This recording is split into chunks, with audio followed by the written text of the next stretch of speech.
Hello বন্ধুরা, কেমন আছো তোমরা? আজকে এই পিচবোর্ডগুলি দিয়ে দেখাবো এইরকম একটা ডেকোরেশন। চলো দেখে নেওয়া যাক কীভাবে আমি বানাচ্ছি। আমি তিনটে একই মাপের পিচবোর্ড নিয়েছিলাম, তার মধ্যে দুটো পিচবোর্ডকে নিয়ে আঠা দিয়ে একটার সঙ্গে আরেকটাকে আমি জুড়ে নিচ্ছি। এই দুটো পিচবোর্ড জোড়া হয়ে গেলে অপর পিচবোর্ডের ওপর পেন্সিল দিয়ে একটা ড্রয়িং করে নিচ্ছি এবং যেভাবে ড্রয়িং করেছি সেই অনুযায়ী ছুরি দিয়ে সেটাকে আমি কেটে নিচ্ছি। কেটে নেওয়ার পর প্রতিটা পার্টকে আমি আলাদা করে নিচ্ছি। আমি এখানে যে ডিজাইনটা করছি চাইলে আরও অন্যান্য রকম ডিজাইনও করা যায়। এরপর প্রত্যেকটা পার্টকে আমি আলাদা আলাদা করে রং করে নিচ্ছি যেভাবে আমার প্রয়োজন। আমি লাল, সাদা, নীল এই 3 রকমের রং ব্যবহার করলাম। রং হয়ে গেলে শুকিয়ে নেওয়ার পর প্রত্যেকটা পার্টকে আঠা দিয়ে আমি বসিয়ে দিচ্ছি ওই মেন পিচবোর্ডটার ওপর।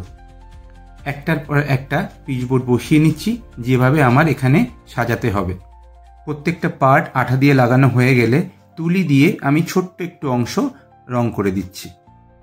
এরপর দেখো তো তোমরা কেমন লাগছে আর কি বানালাম অবশ্যই কমেন্ট করো। লাইক শেয়ার করতে ভুলো না কিন্তু।